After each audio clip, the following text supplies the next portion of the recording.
Rahul Gandhi miss India की जाति पूछ रहे हैं, लेकिन असली सवाल से भाग रहे हैं। दलितों, आदिवासियों, ओबीसी का काम किसने छीना? किसने उनके कामों पर कब्जा कर लिया? आज नाई, दर्जी, प्लम्बर, पुताई, कारीगरी, एसी रिपेयर, कार रिपेयर, फल सब्जी सप्लाई, बेकरी, हर काम पर एक खास धर्म ने कब्जा कर लिया है। राहुल गांधी हिंदुओं को आपस में लड़ा रहे हैं, पर असली सवाल से भाग रहे हैं। हिंदुओं को आरक्षण के नाम पर लड़ाओ, लेकिन असली काम धंधे जिसने छीने उनकी बात ही मत करो। ऐसा कैसे चलेगा, बोले बीजेपी नेता कपिल मिश्रा। दरअसल उत्तर प्रदेश के प्रयागराज में संविधान सम्मान सम्मेलन को संबोधित करते हुए राहुल गांधी ने कहा, 90% लोग सिस्टम का हिस्सा नहीं हैं। उनके पास कौशल है, प्रतिभा है, ज्ञान है, लेकिन उनका सिस्टम से कनेक्शन ही नहीं है। यही कारण है कि हम जाति जनगणना की मांग कर रहे हैं। बीजेपी नेता कह रहे हैं कि जाति जनगणना के बाद ओबीसी सेक्शन दे दिया जाएगा। हम विभिन्न समुदायों की सूची चाहते हैं। उन्होंने कहा, हमारे लिए जाति जनगणना सिर्फ एक जनगणना नहीं है, यह नीति निर्माण का आधार है।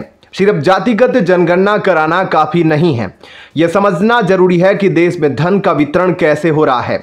यह भी पता लगाना जरूरी है कि ब्यूरोक्रेसी, जुडिशरी, मीडिया में ओबीसी, दलित और श्रमिकों की भागीदारी कितनी है। राहुल गांधी ने कहा, मैंने मिस इंडिया की लिस्ट चेक की और पाया कि इसमें कोई दलित, आदिवासी या ओबीसी महिला नहीं थी। फिर भी media dance, music, cricket, Bollywood के बारे में बात करता है, लेकिन किसानों और मजदूरों के बारे में बात नहीं करता।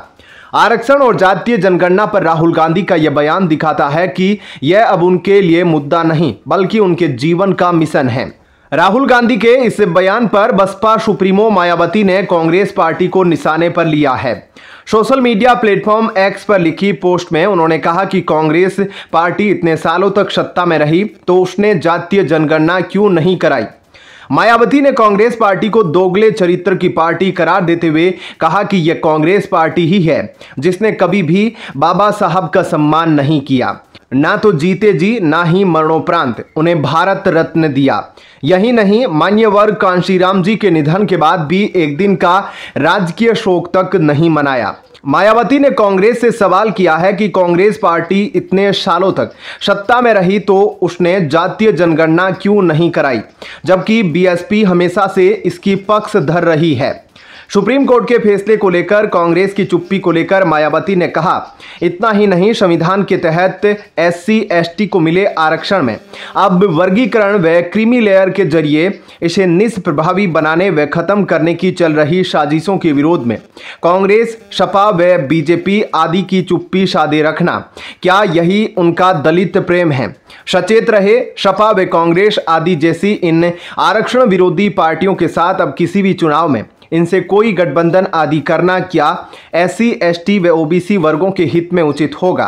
यह कतई नहीं होगा। ऐसे में अब इनको खुद अपने दम पर खड़े होना है, यही सलाह है। फिलहाल इस खबर में इतना ही। आगे की अपडेट के लिए बने रहिए लाइव टीवी न्यूज के साथ। धन्यवाद। जय हिंद। कांग्रेस अध्यक्ष मल्लिकार्जुन खड़गे और राहुल गांधी भले ही हरियाणा के कांग्रेस दिग्गजों को एकजुट होकर विधानसभा चुनाव में उतरने का पाठ पढ़ा चुके हैं, लेकिन उन्होंने अपने समर्थकों के बीच मुख्यमंत्री पद की दावेदारी तेज कर दी है। पूर्व मुख्यमंत्री भूपेंद्र सिंह हुड्डा तो राज्य में मुख्यमंत्री पद के प्रबल दावेदार है। साथ ही कांग्रेस महासचिव कुमारी सैलजा और रणदीप सुरजेवाला ने भी मुख्यमंत्री पद की लॉबिंग बढ़ा दी। हुड्डा, सैलजा और सुरजेवाला अलग अलग राजनीतिक कार्यक्रम कर रहे हैं। इन कार्यक्रमों में कांग्रेसी दिग्गजों के समर्थकों द्वारा उन्हें मुख्यमंत्री के रूप में पेश किया जा रहा है। लोकसभा चुनाव में कांग्रेस ने अपने हिस्से की 9 लोकसभा सीटों में से 5 पर जीत हासिल की है, जबकि एक सीट आम आदमी पार्टी के हिस्से में आई थी, वह भी हार गई। 5 लोकसभा सीटों पर भाजपा ने जीत दर्ज की है। साल 2019 में मिली 10 सीटों के मुकाबले भाजपा ने साल 2024 में 5 सीटें खोई है। राजनीतिक विश्लेषकों का मानना है कि लोकसभा चुनाव के नतीजों का असर विधानसभा चुनाव पर पड़ने की आशंका से इनकार नहीं किया जा सकता। कांग्रेस दिग्गज लोकसभा चुनाव के नतीजों से काफी उत्साहित है। लोकसभा चुनाव में सभी सीटों पर टिकटों का आवंटन पूर्व मुख्यमंत्री भूपेंद्र सिंह हुड्डा और सांसद दीपेंद्र सिंह हुड्डा की पसंद से हुआ है। विधानसभा चुनाव के लिए 90 सीटों पर करीब 2500 कार्यकर्ताओं ने आवेदन किए हैं। कांग्रेस के सभी दिग्गजों को अधिकार दिया गया है कि वे अपनी पसंद का कोई भी नाम पैनल से जुड़वाने अथवा हटवाने के लिए पार्टी प्रभारी दीपक बावरिया, प्रदेश अध्यक्ष चौधरी उदय भान और स्क्रीनिंग कमेटी के चेयरमैन अजय माकन को दे सकते हैं। राज्य में दीपेंद्र सिंह हुड्डा हरियाणा मांगे हिसाब अभियान के तहत पद यात्राओं का एक दौर पूरा कर चुके हैं और जल्द ही भूपेंद्र सिंह हुड्डा व चौधरी उदय भान की रथ यात्रा आरंभ होने वाली है। मुख्यमंत्री पद के लिए भूपेंद्र हुड्डा की दावेदारी के बीच कुमारी सैलजा ने शुक्रवार को कहा कि वे राज्य की राजनीति में सक्रिय रहना चाहती है, क्योंकि राज्य में रहकर जनता के ज्यादा काम कराए जा सकते हैं। उन्होंने मुख्यमंत्री पद के लिए दावेदारी जताते हुए यहां तक कह दिया कि अंतिम फैसला भले ही हाईकमान करे, लेकिन मुख्यमंत्री बनने की इच्छा मन में रखना कोई गलत बात नहीं है। सैलजा की इस इच्छा को कांग्रेस में उनकी सीएम पद के लिए मजबूत दावेदारी के रूप में देखा जा रहा है। कांग्रेस महासचिव रणदीप सुरजेवाला भी बड़े कद के नेता है। कर्नाटक में उन्होंने कांग्रेस को जिताने का काम किया है। राज्य में फिर से सक्रिय हो चुके सुरजेवाला की इच्छा भी मुख्यमंत्री बनने की है, जिससे राहुल खड़गे की टेंशन और आफत दोनों बढ़ गई है। कांग्रेस के दिल्ली दरबार में हालांकि पूर्व सीएम भूपेंद्र सिंह हुड्डा की मजबूत पकड़ किसी से छिपी नहीं है, लेकिन हुड्डा को यदि सीएम बनने का मौका नहीं मिल पाया तो वे अपने बेटे दीपेंद्र सिंह हुड्डा के लिए जबरदस्त तरीके से लॉबिंग करने में कोई कसर नहीं छोड़ेंगे। फिलहाल दीपेंद्र अपने पिता हुड्डा को ही राज्य में समर्थकों के बीच भावी सीएम के रूप में पेश कर रहे हैं। भाजपा व कांग्रेस में रहते हुए चौधरी बीरेंद्र सिंह ने भी हालांकि कई बार मुख्यमंत्री बनने की इच्छा जाहिर की है, लेकिन जिस तरह से हुड्डा के रहते हुए लोकसभा चुनाव में अपने बेटे बृजेंद्र सिंह के लिए हिसार अथवा सोनीपत से टिकट तक नहीं ले पाए, उससे लग रहा है कि कांग्रेस में मुख्यमंत्री पद की लॉबिंग भूपेंद्र सिंह हुड्डा, दीपेंद्र सिंह हुड्डा, कुमारी सैलजा और रणदीप सुरजेवाला के इर्द गिर्द ही घूम रही है। फिलहाल इस खबर में इतना ही। आगे की अपडेट के लिए जुड़े रहिए लाइव टीवी न्यूज के साथ। धन्यवाद। जय हिंद। केंद्र की मोदी सरकार ने यूनिफाइड पेंशन स्कीम को मंजूरी दी है। इसके बाद बीजेपी विपक्ष से एक कदम आगे निकल गई है। सरकारी कर्मचारियों ने पेंशन संबंधी केंद्रीय मंत्रिमंडल के निर्णय की तारीफ की, साथ ही इस मुद्दे पर उनके साथ बैठक करने के लिए प्रधानमंत्री नरेंद्र मोदी का आभार व्यक्त किया। सरकारी कर्मचारियों के संगठनों के संयुक्त मंच ज्वाइंट कंसल्टेटिव मशीनरी जेसीएम के सचिव शिव गोपाल मिश्रा ने मामले पर प्रतिक्रिया देते हुए कहा कि उन्हें बैठक के लिए प्रधानमंत्री ने आमंत्रित किया था। वहीं कांग्रेस ने रविवार को एकीकृत पेंशन योजना यूपीएस की घोषणा को लेकर केंद्र पर कटाक्ष किया। कांग्रेस अध्यक्ष मल्लिकार्जुन खड़गे ने कहा कि यूपीएस में यू का मतलब मोदी सरकार का यू टर्न है। मुख्य विपक्षी दल का यह कटाक्ष ऐसे समय में आया है जब एक दिन पहले ही केंद्रीय मंत्रिमंडल ने इस संबंध में फैसला लिया। राष्ट्रीय पेंशन प्रणाली एनपीएस के तहत 1 जनवरी 2004 के बाद सेवा में शामिल होने वालों के लिए वेतन के 50% के बराबर पेंशन की गारंटी को मंजूरी दी गई है। हरियाणा और जम्मू कश्मीर में विधानसभा चुनावों से पहले यूपीएस का फैसला लिया गया। सरकारी कर्मचारियों की लंबे समय से लंबित मांगों को पूरा करते हुए प्रधानमंत्री नरेंद्र मोदी की अध्यक्षता में मंत्रिमंडल की बैठक में यूपीएस को मंजूरी दी गई, जो गारंटीकृत पेंशन का आश्वासन देती है। सरकार पर कटाक्ष करते हुए मल्लिकार्जुन खड़गे ने कहा, यूपीएस में यू का मतलब मोदी सरकार का यू टर्न है। 4 जून के बाद जनता की शक्ति प्रधानमंत्री के सत्ता के अहंकार पर हावी हो गई है। मल्लिकार्जुन खड़गे ने कहा, दीर्घ अवधि के पूंजीगत लाभ सूचकांकरण के बारे में बजट में कदम वापस लिया। वक्फ विधेयक को संयुक्त संसदीय समिति जेपीसी के पास भेजा गया। प्रसारण बिल और लेटरल एंट्री वापस ली गई। कांग्रेस प्रमुख ने सोशल मीडिया मंच एक्स पर अपने पोस्ट में कहा, हम जवाबदेही सुनिश्चित करते रहेंगे। 140 करोड़ भारतीयों को इस निरंकुश सरकार से बचाएंगे। उन्होंने कहा कि इस वैकल्पिक योजना से 23 लाख केंद्र सरकार के कर्मचारियों को लाभ मिलेगा। अगर राज्य सरकारें इस योजना में शामिल होती है तो यह संख्या 90 लाख तक बढ़ सकती है। सरकारी कर्मचारी लंबे समय से पुरानी पेंशन स्कीम की मांग कर रहे थे। मोदी सरकार ने यूनिफाइड पेंशन स्कीम लाकर उनकी मांग लगभग पूरी कर दी। सरकार के इस फैसले के बाद बीजेपी को उम्मीद है कि आने वाले विधानसभा चुनावों में उसे इसका फायदा लाभ मिलेगा। पुरानी पेंशन स्कीम को लेकर लगातार विपक्ष मोदी सरकार पर हमलावर नजर आया है। पुरानी पेंशन स्कीम को लेकर लंबे समय से केंद्रीय कर्मचारी भी बीजेपी से खुश नहीं थे। दिल्ली में होने वाले विधानसभा चुनाव में भी इसका असर नजर आ रहा था। जिन राज्यों में विधानसभा चुनाव हुए वहां कांग्रेस ने इस मुद्दे को जोरदार तरीके से उठाया। जैसे हिमाचल प्रदेश में कांग्रेस ने सरकार बनने पर ओपीएस लागू करने का ऐलान किया था। मध्य प्रदेश में भी कांग्रेस ने इस मुद्दे को उछाला, लेकिन उसे सफलता नहीं मिली। अब इस साल 4 राज्यों में चुनाव होने वाले हैं। हरियाणा और जम्मू कश्मीर में तो चुनाव की घोषणा की जा चुकी है, जबकि महाराष्ट्र और झारखंड में इस साल के अंत तक चुनाव होने वाले हैं। लोकसभा चुनाव में पुरानी पेंशन स्कीम का मुद्दा ज्यादा कारगर नजर नहीं आया था। हालांकि सरकारी कर्मचारियों की नाराजगी इस दौरान देखने को मिली थी। 4 राज्यों में होने वाले विधानसभा चुनाव से पहले इसे बीजेपी का मास्टर स्ट्रोक बताया जा रहा है। फिलहाल इस खबर में इतना ही। आगे की अपडेट के लिए बने रहिए लाइव टीवी न्यूज के साथ। धन्यवाद। जय हिंद। राजधानी दिल्ली में सियासी पारा विधानसभा चुनाव की आहट के साथ ही तेजी से बढ़ रहा है।